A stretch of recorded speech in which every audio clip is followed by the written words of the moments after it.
Well, I'd just like to say I'm excited to be 1-0, and thanks to our fans, our students, and our band, and everybody that endured that heat. That was a hot one out there. A bunch of our players I know are getting IVs right now, and I'm hoping that a bunch of the fans come out of that thing without any heat issues. And really thank you for doing that.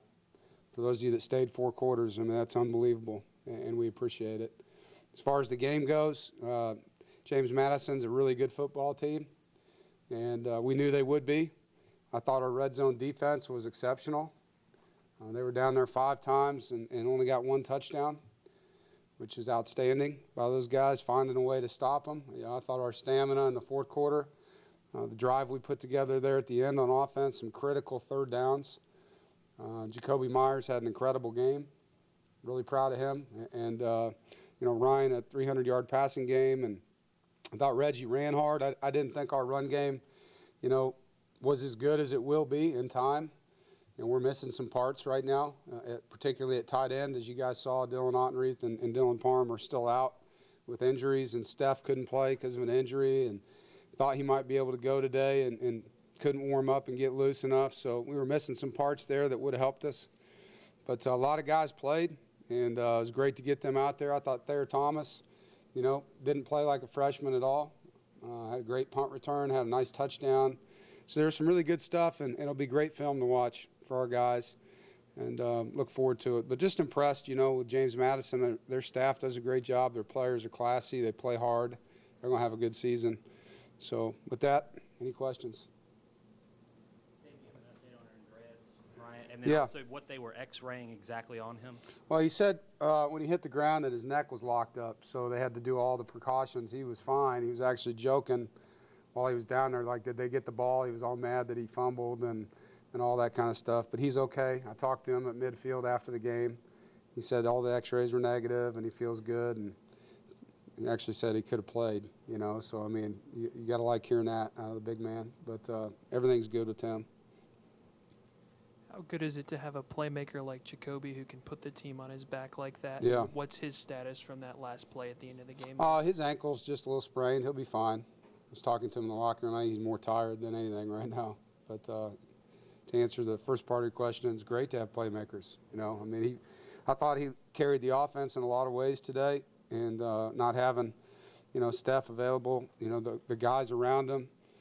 I had to make some key plays at key moments, and, you know, 3rd down we were pretty good offensively, 11 of 16, and we got to be better on 1st and 2nd. We had too many 3rd and longs.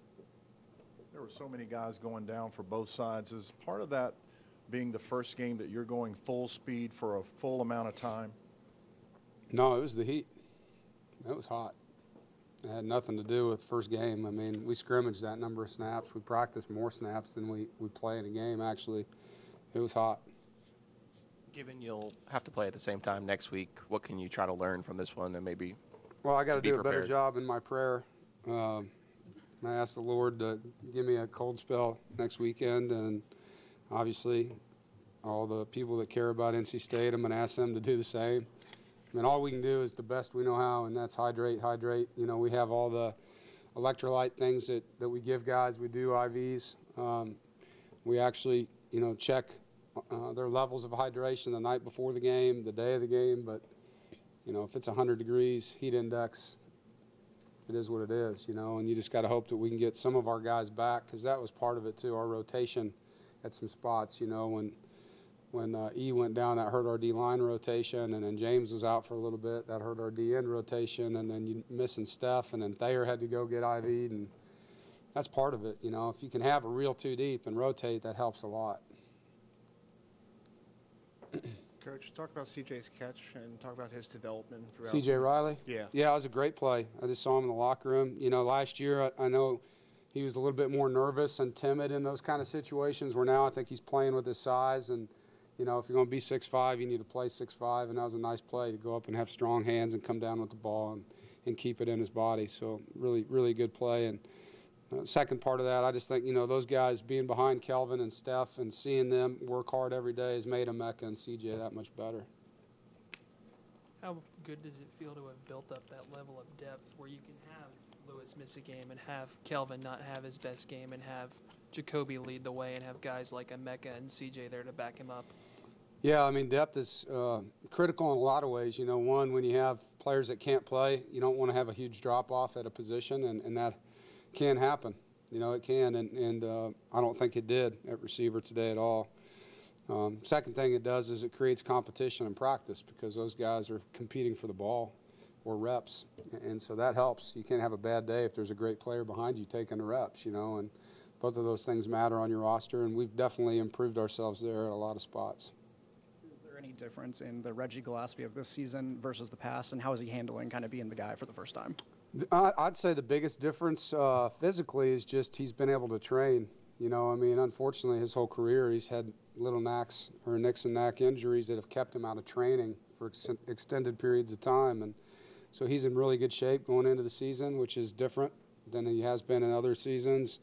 You know, he's a father, as you guys know, and I think his personal life is in order. I think he's done a really good job focusing on what's important, and his family's very supportive. So I just think he's in a good place physically and mentally right now. Your running back rotation there on that last drive, did you take him out for those two sequences there in order for him to be able to finish it, or did he have to come to you and say he needed to come off?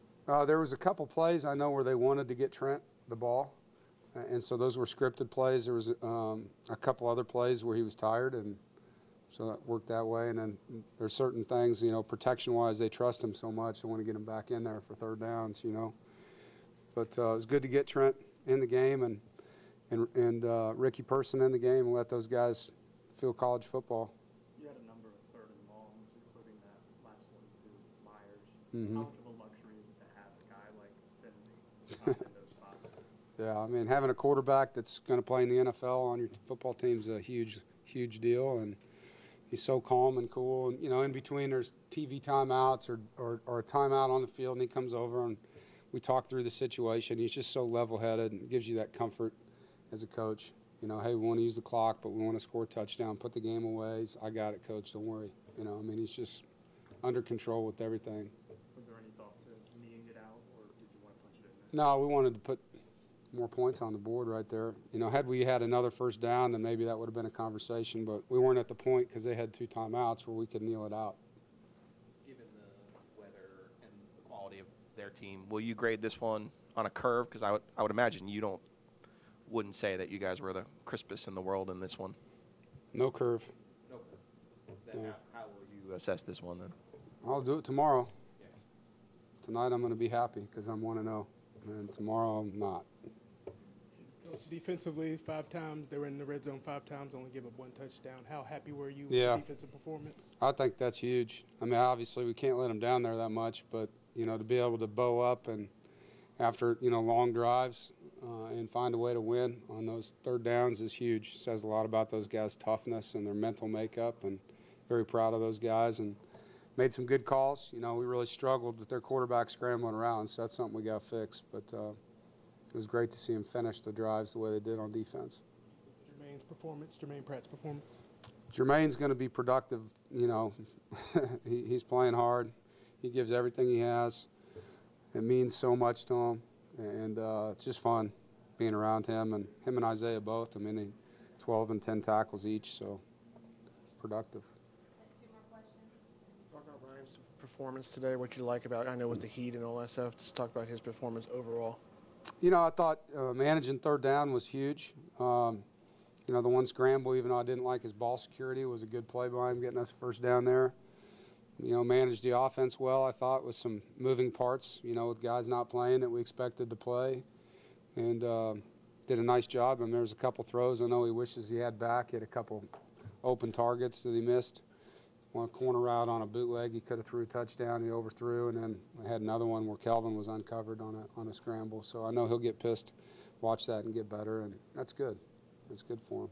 You mentioned, obviously, Ryan's veteran status and his composure. When you start a game with 3 drives that are a pack turnover, a late hit out of bounds penalty that sets up JMU's only touchdown, and a red zone opportunity that ends in a field goal, just how much does Ryan help in this team's ability to settle in and win the way that you guys did today?